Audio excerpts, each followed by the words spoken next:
Une gifle au tribunal ou une étincelle qui déclenche une réconciliation. Quand deux policiers racistes frappent une femme noire et silencieuse dans une salle d'audience bondée, ils pensent que c'est juste un autre abus de pouvoir. Ce qu'ils ne savent pas, c'est qu'elle n'est pas une spectatrice. Elle est la juge. Et dans les 4 minutes qui suivent, tout ce qu'ils ont construit commence à s'effondrer.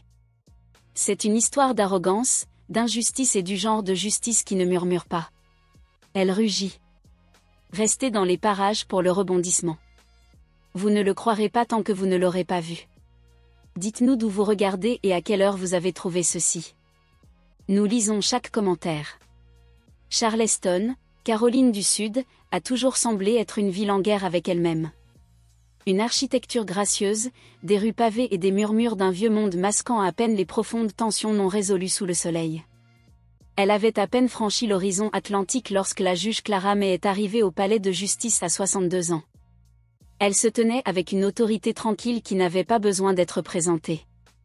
Ses cheveux aux mèches argentées étaient tirés en un chignon serré, et ses yeux marron perçants ne manquaient rien, pas même les micro-agressions que les gens pensaient pouvoir passer à côté. Ce palais de justice froid et imposant, avec ses colonnes néoclassiques, avait vu des siècles de justice et d'injustice. Clara avait arpenté ces couloirs de marbre pendant plus de 3 décennies, d'abord comme avocate de la défense, menant des batailles difficiles pour des clients qui étaient trop souvent coupables d'être pauvres et noirs, puis comme procureure, déterminée à nettoyer la pourriture de l'intérieur de la maison. Et maintenant, juge, elle était la première femme noire à siéger sur le plus haut banc de cette ville, et certaines personnes ne pouvaient toujours pas s'y habituer. Clara connaissait le prix à payer pour briser les plafonds. On ne vous jetait pas simplement des pierres, on essayait de faire comme si vous n'étiez même pas là. Alors qu'elle franchissait le point de contrôle de sécurité, les gardes hochaient la tête respectueusement. Certains souriaient même. Clara fit un bref signe de tête, son esprit déjà sur le rôle du matin. C'était censé être une mise en accusation de routine, un cas de vandalisme par un mineur, une audience de caution. Mais son instinct, ses instincts finement réglés vieux de plusieurs décennies, lui disaient que quelque chose n'allait pas. Le greffier à l'extérieur de sa salle d'audience l'accueillit avec un sourire forcé. « Bonjour, juge May, l'officier Boone est déjà à l'intérieur. » Clara marqua une pause. « Boone ? » ?»« Oui, madame, sergent Travis Boone, l'officier dans l'affaire Jamson, » insista le greffier. Clara sentit sa mâchoire se serrer. Elle connaissait Boone. Tout le monde dans les forces de l'ordre de Charleston connaissait Boone. Milieu de la quarantaine, policier de 3e génération, soigné. Un héritage ambulant de pouvoir incontrôlé. C'était le genre d'homme qui arborait un sourire narquois comme si c'était la norme et avait suffisamment de faveurs accumulées dans tous les services pour rester à flot, peu importe la plainte qui atterrissait dans son dossier. Le problème était que ces plaintes ne restaient jamais. Harcèlement. Usage excessif de la force.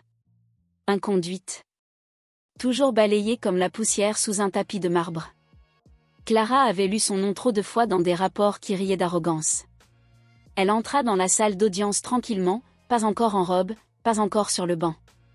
Boone était déjà debout à la table de l'accusation, les bras croisés, l'expression amère.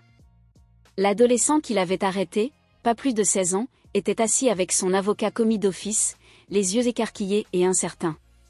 Boone ne jeta pas un coup d'œil à Clara lorsqu'elle entra. Au lieu de cela, il aboya vers le greffier. « Commençons. Je n'ai pas toute la journée. » « Je vous suggère de trouver le temps, » dit Clara d'un ton égal. Boone se retourna finalement et fixa Clara. Il y eut une pause d'une fraction de seconde où la confusion traversa son visage. Il essayait de comprendre qui elle était. Elle n'était pas en robe. Elle n'était pas assise, donc pour lui, elle n'était pas importante. « Vous êtes là pour la défense, » dit-il d'un air suffisant. Clara ne répondit pas. Elle se dirigea vers la table d'appoint pour examiner un dossier laissé là. La salle était presque vide, juste quelques journalistes arrivés tôt, une poignée d'avocats, et 2 officiers au fond de la salle. Boone, visiblement irrité, se précipita vers elle. « Je te parle. » dis-je. Et puis, c'est arrivé. Une claque vive et ouverte fendit l'air. La salle se figea. Un halètement collectif parcourut les personnes présentes. Les papiers cessèrent de bruisser. Une tasse de café faillit tomber. Même les néons au-dessus semblèrent vaciller en réponse. Clara ne bougea pas. Ses joues la piquèrent, mais elle ne tendit pas la main pour l'attraper. Elle ne broncha pas. Elle tourna la tête et croisa le regard de l'homme qui venait de poser les mains sur elle. Boone recula, presque surprise de son propre geste, mais sans honte, loin de là. Ses lèvres se retroussèrent avec une pointe de dédain. « Vous devriez apprendre le respect, murmura-t-il. Quelqu'un au fond murmura, « Oh mon Dieu !» Une autre voix, « Est-ce qu'elle va bien ?» Mais le regard de Clara ne quitta pas Boone une seconde. Boone se redressa, inconscient du piège qu'il venait de se tendre. « Peu importe qui vous pensez être, vous n'avez pas le droit de vous pavaner dans cette salle d'audience. » Clara s'avança une seule fois. Puis, de nouveau, le silence se resserra comme une corde. Le greffier murmura, « Elle n'est pas en robe. » Mais Boone n'écoutait pas. Il ne vit pas le changement dans la salle. L'horreur subtile qui commençait à fleurir sur les visages autour de lui. Puis Clara parla calmement, froidement et avec toute l'autorité que la robe n'avait pas besoin de lui donner. « Est-ce ainsi qu'on traite les officiers de justice, sergent ?» Le visage d'un officier au fond de la salle perdit ses couleurs. Un avocat laissa tomber son stylo. Boone cligna des yeux. « De quoi parlez-vous ?» Clara monta sur l'estrade. Le sergent Boone se leva, puis se retourna et lui fit face depuis le banc pendant un long moment bouleversant. Personne ne respirait. Le sergent Boone se tenait debout comme une statue. Les yeux rivés sur la juge Clara mais alors qu'elle prenait place derrière le banc. Le bruit du marteau frappant le bois n'avait même pas encore retenti, mais le jugement avait déjà commencé. Il cligna des yeux 2 fois. Une fois, incrédule, la seconde parce que, pour la première fois de sa carrière, il avait peur. Elle ne les avait pas encore écoutés. À la place, elle avait enlevé sa robe avec des mains lentes et régulières, puis l'avait placée doucement sur le cintre près de la porte. Ensuite, elle s'était regardée dans le miroir. La marque rouge sur sa joue s'était estompée en une ligne légère, mais elle était toujours là. Elle l'avait fixée pendant un long moment, non pas parce que ça faisait mal, mais parce qu'elle voulait se souvenir de ce qu'elle ressentait. Combien de personnes avaient quitté ce palais de justice avec des marques pires sur leur peau, sur leur dignité, et n'avaient jamais eu un moment comme celui-ci? Combien avaient été ignorées, renvoyées, réduites au silence? Un coup sec brisa ses pensées. C'était Carter Lamb, son babif de près d'une décennie, large d'épaules, visage impassible, mais farouchement loyal.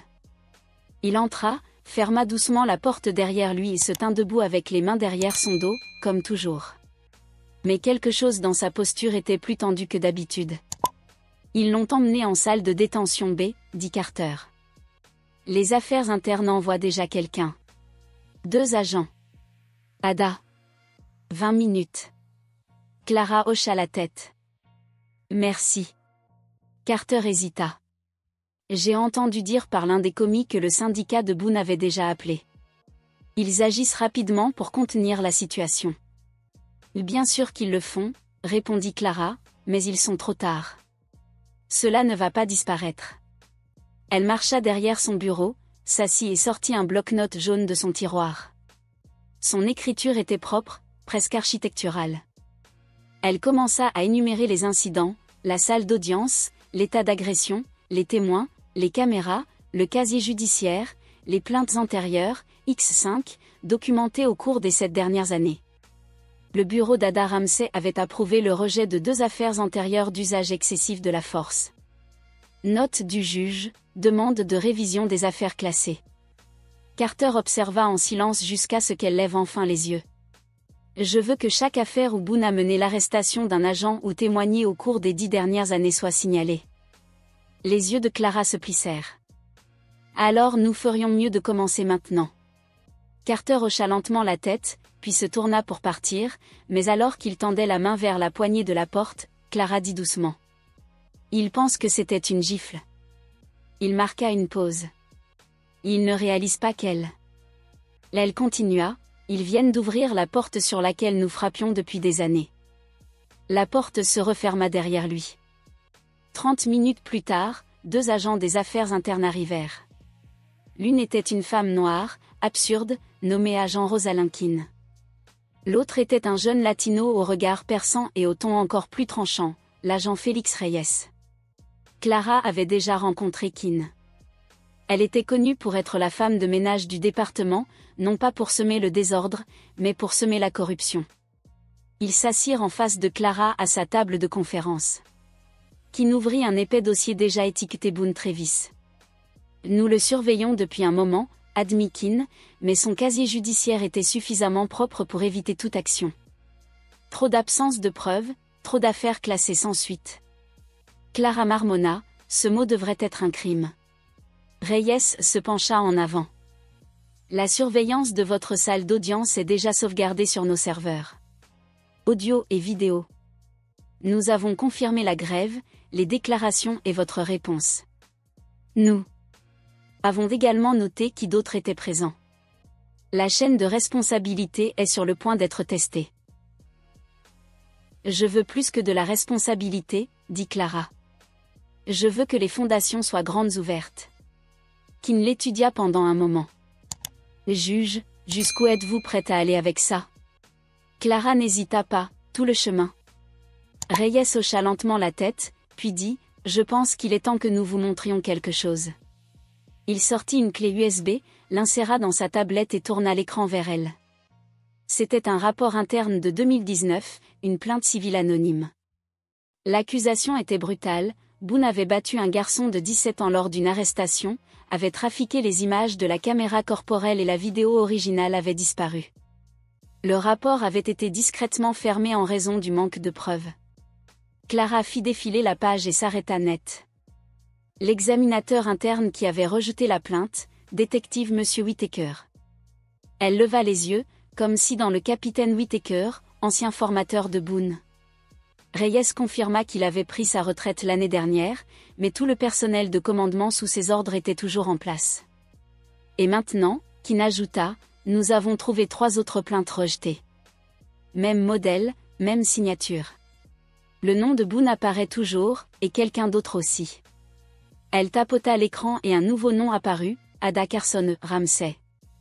Le même procureur qui avait été affecté à des dizaines d'affaires de Boone, qui s'était assis dans sa salle d'audience plus de fois qu'elle ne pouvait compter, qui semblait toujours un peu trop désireuse de conclure des accords avec les forces de l'ordre.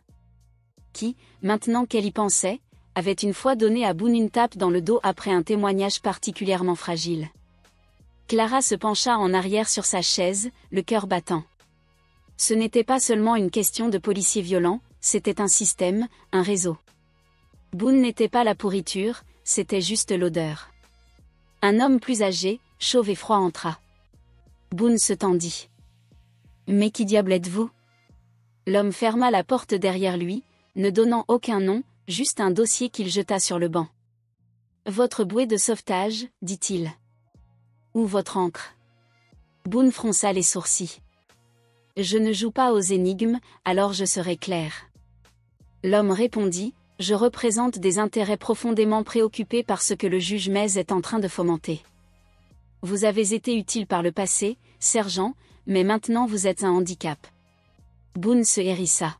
« Un handicap. J'ai tout donné à ce service. C'est pourquoi ils ne vous ont pas encore jeté au loup. » L'homme dit froidement, « Mais comprenez ceci, si vous continuez à rester assis ici et à la laisser contrôler, nous ne vous protégerons pas. » Boone plissa les yeux. « Puis-je savoir ce que vous attendez de moi ?» L'homme sourit légèrement. « Rappelez-leur qui vous êtes. » Il ouvrit le dossier. À l'intérieur, il y avait des pages de notes sur la juge Claire, son adresse, son histoire familiale, de vieilles photos, l'une la montrant même avec son défunt mari, un ancien avocat maintenant décédé. Le pouls de Boone s'accéléra. « C'est de la surveillance. » L'homme répondit, « C'est un moyen de pression. » Boone recula. « Avez-vous perdu la tête? Vous voulez que je menace un juge? » Non, dit l'homme, nous voulons que vous la préveniez subtilement. Elle est trop audacieuse en ce moment. Elle doit se rappeler que le pouvoir ne vient ni des robes ni des salles d'audience. Il vient de la peur. Vous savez comment le lui faire savoir. Boone le fixa du regard. Ce n'était pas un sauvetage, c'était un défi. Si je fais ça, qu'est-ce que j'obtiens? L'homme répondit, une bouée de sauvetage. Une bouée de sauvetage qui vous empêche d'aller en prison fédérale, une bouée de sauvetage qui vous met sur la liste de paix d'une entreprise de sécurité privée qui ne pose jamais de questions. Ou, il tapota doucement le mur, vous pourrissez ici, oubliez. Puis il partit aussi silencieusement qu'il était venu. Boone fixa le dossier pendant un long moment, puis il le ramassa. À l'autre bout de la ville, Clara traversait les couloirs du palais de justice comme une femme se dirigeant vers un destin, un imperméable drapé sur ses épaules, les talons résonnant violemment. La presse était de retour en force, certains hochaient la tête, d'autres chuchotaient derrière des téléphones levés dans son bureau. Carter attendait déjà. « Tu n'as pas répondu à mon message, dit-il. J'avais besoin d'air. Tu as aussi 6 messages vocaux, 3 du bureau du maire, 2 du comité d'éthique et 1 de ta sœur. » Clara haussa un sourcil. « Ma sœur ? Elle t'a vu aux informations. Elle a dit que tu avais l'air plus grande. » Clara esquissa un demi-sourire, mais le poids ne s'était pas levé. Elle s'assit derrière son bureau, parcourant le dernier dossier de Keane, des nouvelles sur l'ADA Ramsey et un nom expurgé lié à un contrat privé suspect. Avant de pouvoir le traiter, son téléphone vibra de nouveau. Numéro inconnu. Un nouveau SMS. Elle l'ouvrit, belle maison à Maine-Pleasant. Ton neveu rentre-t-il toujours seul de l'école à vélo ? Clara se figea. Sa main devint froide autour du téléphone. Les mots étaient légèrement flous, mais le message était net. Elle se leva et se dirigea vers la porte verrouillée. Carter remarqua ce qui n'allait pas. Elle tendit le téléphone à Carter. Il le lut, ses yeux se sont assombris instantanément. Ce fils de... Ne le dis pas, Clara dit, se dirigeant vers la fenêtre et regardant dehors. Quelqu'un essaie de me rappeler les règles de la façon dont ce jeu a toujours été joué, de la façon dont les femmes comme moi sont censées rester silencieuses ou être obligées de le regretter. J'ai besoin d'un nom, dit-elle. Celui qui a envoyé ce message, Carter hocha la tête. Je vais le chercher. Et Carter ajouta, ouais, je veux que mon neveu soit retiré de l'école. Tranquillement. Et je veux que quelqu'un en qui j'ai confiance surveille la maison de ma sœur. Carter n'a pas discuté, il décrocha juste le téléphone et commença à composer. Ce soir-là, Boone a été déplacé. Pas libéré, pas transféré officiellement, juste relocalisé. Pas de papier, pas d'explication. Il a marché dans les couloirs arrière du commissariat comme un homme introduit clandestinement en territoire ennemi. On lui a remis un téléphone jetable, un véhicule non enregistré et un nom, Clara Maz. L'homme de tout à l'heure réapparut, penché à la fenêtre de la voiture, un avertissement propre et subtil. Tu ne la touches pas. Tu ne la vois même pas. Tu lui fais juste ressentir ça. Boone a démarré le moteur. J'ai fait ressentir des choses aux gens toute ma vie, marmonna-t-il, puis il disparut dans la nuit de Charleston. Elle s'est levée, a ouvert son tiroir et a tendu à Carter un petit classeur noir. Qu'est-ce que c'est que ça ? Tout ce que je n'ai jamais dit à voix haute à propos de Hal Craftoft, à propos d'affaires qui n'allaient pas, à propos de chuchotements que j'ai entendus dans les couloirs et les dîners de country club. Tu as tout écrit ? Bien sûr que je l'ai fait, dit-elle. Je suis juge, la documentation est une survie. Carter a feuilleté les pages, les yeux écarquillés. Clara, ce n'est pas juste une défense, c'est une arme nucléaire. Je n'essaie plus seulement de survivre, dit-elle doucement. Je vais m'assurer qu'il ne puisse plus jamais se cacher. Pendant que la ville dormait, les dossiers étaient dupliqués, les preuves étaient archivées, les alliés ont été contactés, et dans un bureau calme surplombant Charleston, la juge Clara May s'est préparée pour le procès final. Non pas d'un homme, mais de la machine même qui a rendu des hommes comme lui possible. 3 semaines plus tard, le palais de justice fédéral du centre-ville était bondé. Les caméras étaient alignées dans les couloirs, les manifestants et les partisans ont rempli la place, un périmètre de marshals américains entourait le bâtiment. À l'intérieur, l'air était épais, non seulement d'anticipation mais aussi d'histoire. Clara May était assise au premier rang, non pas sur le banc, ni derrière le juge, mais comme témoin, citoyenne, lors d'un procès. Travis Boone est accusé d'agression contre un juge fédéral, d'entrave à la justice, de complot visant à supprimer des preuves, d'intimidation de témoins et de parjure. 5 chefs d'accusation, mais Boone n'était pas le seul à comparaître à huis clos. Les actes d'accusation avaient déjà été rendus publics. Ada Carson Ramsey avait démissionné en disgrâce et négocié une plaidoirie. Le juge Al Craftoft a été suspendu dans l'attente d'une enquête judiciaire. 2 capitaines de commissariat ont été licenciés. 3 agents ont remis des preuves à l'accusation. L'homme qui avait approché Boone en cellule, l'agent anonyme, le passeur de menaces, avait disparu. La toile commençait à se défaire et Clara avait craqué. Le procureur s'est levé en premier. Votre honneur, l'accusation appelle la juge Clara May à la barre. La salle d'audience a retenu son souffle. Clara s'est levée et s'est dirigée calmement vers le box des témoins pour prêter serment. Elle s'est assise, calme et sereine. Le procureur s'est approché du juge May. Que s'est-il passé le matin du 11 avril ? Sa voix a résonné dans la salle d'audience, pas forte, mais posée. Immobile, j'ai été frappé au visage par un homme qui croyait que je n'appartenais pas. Le procureur hocha la tête. Et que signifiait ce moment pour vous ? Clara marqua une pause. Cela signifiait que le système que j'avais passé ma vie à servir n'était plus capable de protéger ceux qui le servaient. Que le respect de la loi et de la vérité était devenu négociable, réservé uniquement à ceux qui correspondaient à un certain moule. Elle regarda à travers la salle d'audience, non pas Boone, mais le jury. Mais cela signifiait aussi autre chose, que le silence ne pouvait plus nous protéger. Que si je ne me levais pas, les autres resteraient à terre. Le procureur hocha la tête. Plus de questions. L'avocat de Boone s'approcha, jeune, tendu, dépassé. Il tâtonna à travers le contre-interrogatoire. Juge May, pensez-vous être au-dessus des lois ? Clara le regarda comme s'il était un étudiant demandant pourquoi le ciel était bleu. Non, je pense que je suis en dessous, comme tout le monde. C'est le but. Des rires murmurèrent à travers la foule. Le juge frappa son marteau. L'avocat de la défense essaya à nouveau. Admettez-vous avoir apporté des préjugés personnels dans cette enquête ? J'ai apporté la vérité, dit Clara. Et si cette vérité est inconfortable, ce n'est pas un préjugé, c'est la justice faisant son travail. Le jury l'observait sans ciller. Boone la regardait aussi, pour la première fois. Non pas avec rage, mais avec le regard creux d'un homme qui savait enfin que c'était fini. Le verdict tomba 2 jours plus tard, coupable de tous les chefs d'accusation. La condamnation suivrait, mais Boone n'était plus le gros titre. L'effet d'entraînement s'était transformé en vague. Une semaine plus tard, une enquête à l'échelle de l'État fut lancée pour faute judiciaire. Plus de 140 condamnations antérieures furent examinées. Une commission des droits civiques commença à auditer les procédures de plainte des agents. Le gouverneur appela un groupe de travail bipartisan sur la réforme et le département de police de Charleston, sous la surveillance complète du gouvernement fédéral.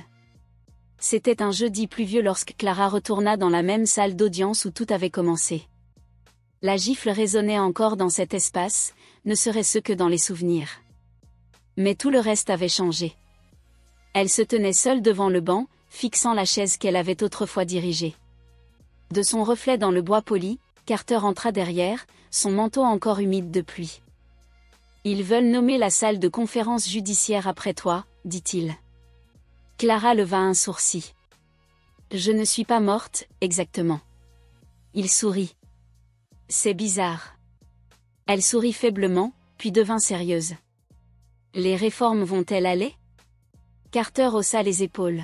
« Certains le feront, d'autres prendront du temps. » Clara hocha la tête. « C'est ce qu'on ne vous dit jamais sur la justice, ce n'est pas un moment, c'est une question d'érosion et de reconstruction. » Il hésita. « Tu es sûr de vouloir faire ça ? » Elle se retourna. « Je dois le faire. » Cet après-midi-là, Clara se tenait devant la commission de révision judiciaire de l'État. Des flashs se déclenchèrent, des micros cliquèrent. Elle s'éclaircit la gorge. « Je présente ma démission. » Halètement. « Je crois en la loi. Je crois en son pouvoir de protéger, de punir et de guérir. Mais je crois aussi que les institutions doivent être reconstruites par de nouvelles mains. J'ai allumé un feu. Ce n'est pas à moi de rester dans sa lueur. L'un des membres du conseil se leva. Le juge, mais vos actions ont inspiré un mouvement. Vous pourriez rester et mener ce changement. Clara sourit tristement. Le changement n'a pas besoin d'un monument, il a besoin d'un élan. Elle se tourna pour partir, mais pas avant de dire une dernière chose.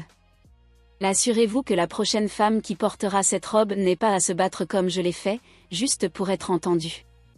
2 mois plus tard, elle retourna chez elle à Montplaisant. Le silence était étrange. Le silence n'était plus menaçant, mais purifiant. Son neveu faisait du vélo. De retour de l'école, son sac à dos se balançant derrière lui, il la vit sur le porche, laissa tomber son vélo et courut dans les escaliers. « Tante Clara » cria-t-il.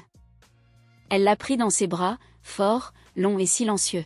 « Je t'ai vu à la télé » dit-il dans son épaule. « Je sais que tu les as fait écouter. » Elle se recula et le regarda dans les yeux. « Je les ai fait regarder, écouter. C'est toujours à eux de décider. » Il hocha la tête solennellement avec le genre de compréhension que les enfants ne sont pas censés avoir, mais qui le font souvent. Ils se sont assis sur le porche alors que le soleil commençait à se coucher. La ville bourdonnait toujours au-delà des collines, mais ici, c'était calme. Une brise soufflait à travers les arbres. Clara ferma les yeux et expira, non pas en signe de reddition, mais en paix. Ce n'est pas seulement un drame judiciaire, c'est un miroir tendu à la société. Des flics racistes giflent le mauvais juge. C'est une histoire de pouvoir, de préjugés et du prix du silence, mais plus que cela, il s'agit du courage de se lever quand d'autres s'agenouillent, de dire la vérité quand le monde exige votre silence. Clara May représente quelque chose que nous voyons rarement dépeint avec honnêteté. Une femme intègre qui s'élève non pas par la vengeance, mais par la justice. Elle nous rappelle que peu importe la force du système, il peut être changé par des gens, en particulier par ceux qui ont vécu assez longtemps pour savoir ce qui vaut vraiment la peine de se battre, pour les générations plus âgées. Cette histoire touche une corde sensible plus profonde. Vous avez vu les décennies passées, vous avez été témoin de l'injustice recyclée sous de nouvelles formes et pourtant, l'espoir demeure lorsque des gens comme Clara refusent de reculer. Sa position n'est pas seulement pour elle-même, elle est pour la prochaine génération, pour son neveu, pour les oubliés, pour nous tous. Donc, si cette histoire vous a ému, ne la laissez pas s'arrêter ici. Aimez cette vidéo si vous croyez que la vérité compte toujours. Partagez-la si vous pensez que quelqu'un a besoin de l'entendre et abonnez-vous si vous voulez plus d'histoires qui parlent au cœur. Honorez la justice et défiez le silence, car la vraie justice n'est pas bruyante, mais lorsqu'elle apparaît, elle résonne pendant des générations.